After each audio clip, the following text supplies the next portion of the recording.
Hello everyone and welcome back to my channel. If you don't know who I am Amber Rose, also known as the Religious Hippie. You can basically follow me on any social media platform, just type in the Religious Hippie and you will find me. So in today's video, we're going to go over how I personally deal with hate from non-Catholics and how you guys can deal with it as well, and maybe even start a really good conversation with those people. I think these days it's so easy to forget that we are all children of God. We are brothers and sisters in Christ due to the fact that we are still all quarantined due to COVID and therefore haven't really been able to see too many people face to face.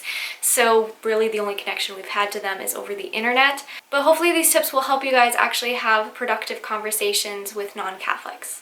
So speaking from my experience, the most hate I usually get is from complete strangers on the internet, usually through DMs, texts, whatever it is, and it's usually due to misconceptions or ignorance by no fault of their own. I apologize if you can hear the drilling. For some reason they're doing construction on my street for absolutely no reason. I apologize.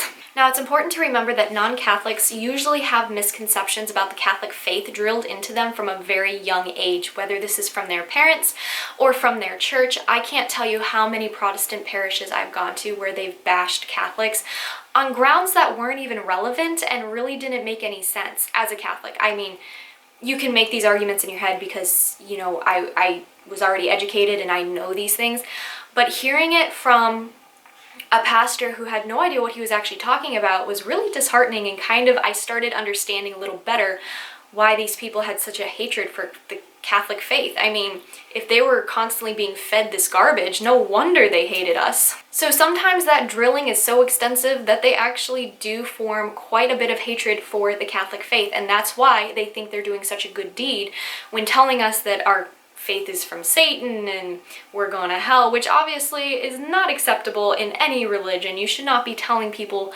they're going to hell. Even as a Catholic, like, you don't say that. That's just a no-no, okay? But they think they're doing a good deed by telling us all the bad things about our religion, or what they think is bad. Usually it's just misconceptions they don't understand. However, it is clear that they are not educated on Catholicism, and they could really use that guidance if they're open to it. Now, it's really important that you learn how to pick your battles. In words of the Bible, don't throw your pearls to swine. There are some non-Catholics out there who are willing to be open-minded and open-hearted and listening to your side of the story.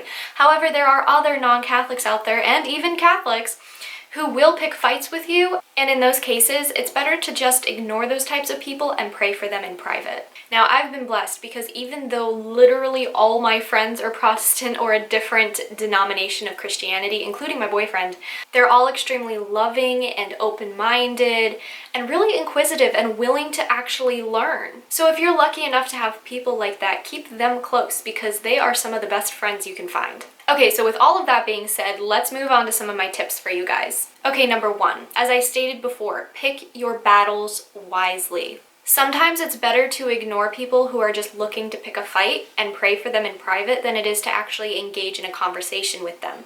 A lot of times these people are not open-minded or open-hearted, so it's impossible to have an actual productive conversation with them, and it's a lose-lose situation. It's important that you're able to pick out the people who are actually willing to have these productive conversations and those that are just looking to start something. And sometimes the only way you're going to be able to know that is if you actually talk to them or text them back or respond to them. But if they start throwing insults or anything like that, don't be afraid to restrict them or block them and pray for them. In those cases, honestly, it's better to disengage than to engage. Okay, number two. Do the best you can to keep your emotions at bay and listen to their side of the argument. When emotions are in the right setting, they can be used amazingly. Like, emotions are a wonderful gift from God. However, when I'm on social media, I tend to see more Catholics fight fire with fire. I'm guilty of this. I have done this.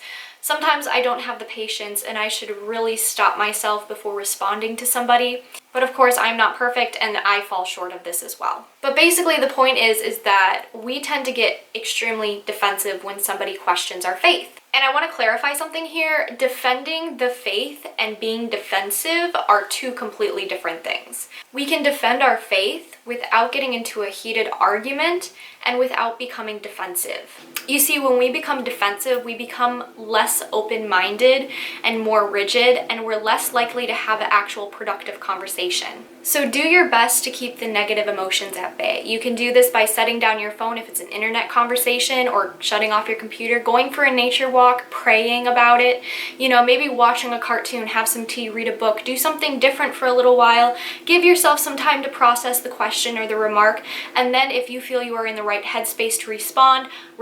And if they respond back with another thing that sets you off, do the same thing again.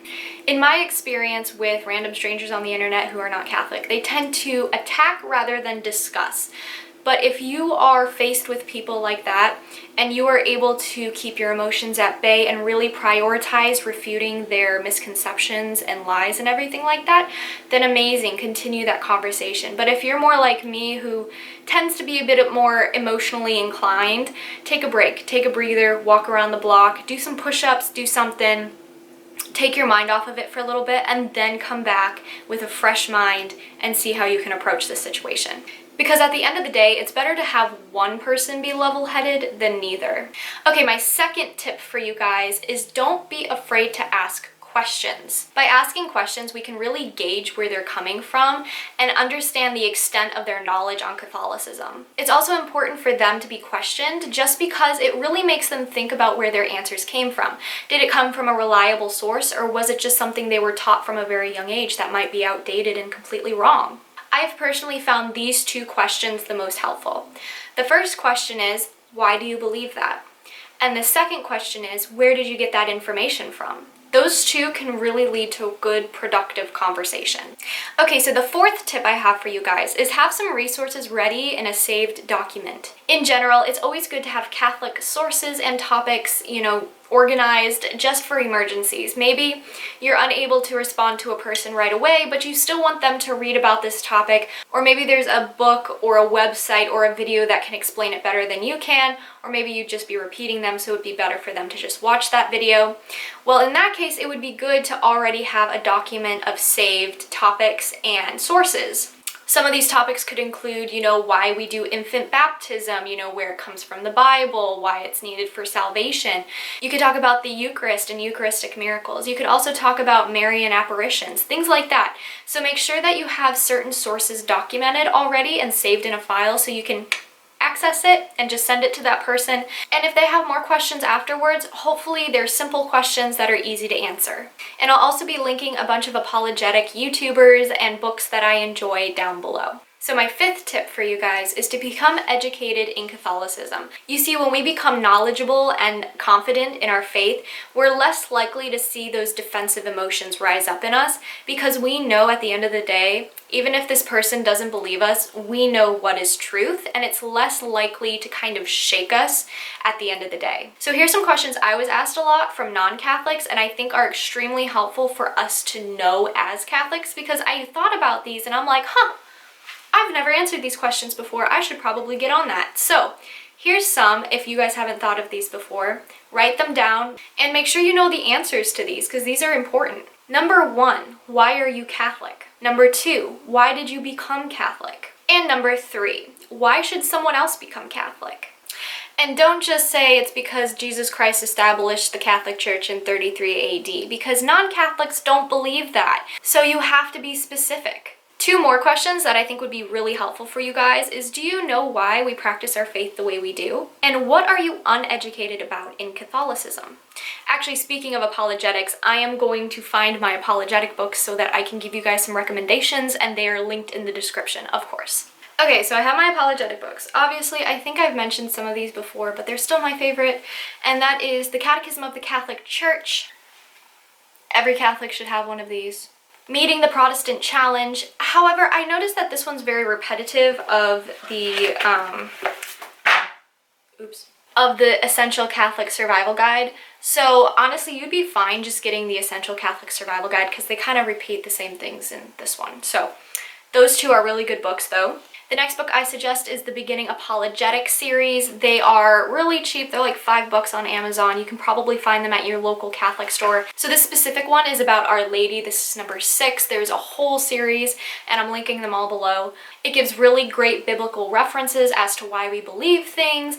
It really goes in depth that even a lot of the Protestant denomination starters like Luther, Calvin, and those people, they actually believed in her perpetual virginity and all of that stuff. So this is a really great book if you want to defend Our Lady. And the series in general is just a great series if you really want to dive in and kind of get a summary, but yet an in-depth view of apologetics. I don't really know how to explain it, but like these aren't very long books, you know, but yet there's so much information. It's really cool. And last but not least, How to Defend the Faith Without Raising Your Voice. I love this book.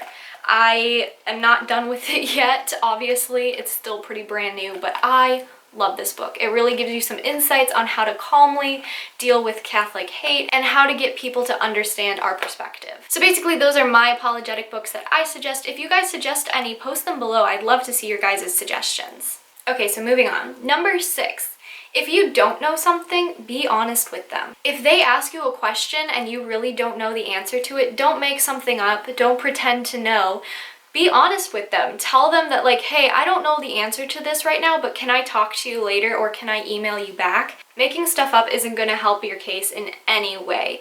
It's always best to be honest with them if you don't know the answer. And from personal experience, I can say that they appreciate honesty. Okay, the 7th thing you can do is you can pray and make sacrifices for them in private. Prayer is a powerful, powerful thing. When it's partnered with sacrifices and penance, it's even more powerful. Prayer and penance / sacrifices have been known to aid in conversions. Obviously, there's a lot more that goes into it, and it's not like a magic trick or anything like that, but it does help. Honestly, at the end of the day, it gives you peace of mind to know that even though you couldn't help this person mentally understand Catholicism, you're still helping them spiritually in a different way. Alright, so my 8th tip for you guys is to go and ask a priest. Especially if there is a certain question you are finding mixed answers on and you're not really sure, go and ask your local priest. So don't be afraid to ask for their guidance or advice in general. They can also do a little like prayer blessing over you during this time for strength and endurance and resilience. Priests are honestly such a blessing. We are so lucky to have so many amazing priests, and they really deserve more credit. Okay, number 9 is to turn off your technology. This seems so difficult because we're quarantined and it really feels like the only way we can talk to our friends or keep, you know, conversations going or communications up with people. Take a break, honestly. In a study done by Psychology Today, it's been noted that there's a rise in internet addiction. This addiction could possibly lead to bigger mental health issues such as depression and anxiety in some people. Now, usually when we get upset, especially in today's day and age, 7 out of 10 times, it's usually because of something we saw on the internet. So it's really good to put your phone away, turn off your computer, go for a nature walk, do a paint by numbers, learn how to do a puzzle, go for a bike ride, do something. Because with this heightened internet addiction, we are starting to have negative impacts on how we communicate with people in real life. And that's mainly because when we have conversations over the internet, you can't see somebody's eyes, their body posture, you can't hear their tone of voice, and all of these are needed for necessary communication. So because of that, when we have these emotionless, you know, conversations with people over the internet, it tends to be more negative because we can't actually understand, you know, where they're coming from by their tone of voice or body posture. So go outside, do something productive, put your electronics away. I honestly hate video games. I do with a passion. I used to play them when I was younger, you know, Lego Star Wars and stuff, and I have a PS4, and every now and then I'll play Minecraft maybe. Very rarely though. I don't think I've touched it since New Year's last year. I hate video games. Turn off the video games. Go outside. Do something with your life. I don't care if you love video games. I don't care if it's your favorite pastime. Do something else. Do something more productive. I think I just became a mom. Okay, number 10, last but not least, read the Beatitudes. It's important to remember that people hated Jesus first. So it's obvious that we are going to be hated as well. I mean, obviously, we are the religion he established in 33 AD. It's no wonder we receive so much hate. But the thing is that the gates of hell will not prevail against the church. We see it throughout all of history. It looks like the church is dead, but then boom, she resurrects. Dead, boom, resurrects. And it's because it's the church of Jesus, you know? He died, boom, resurrected.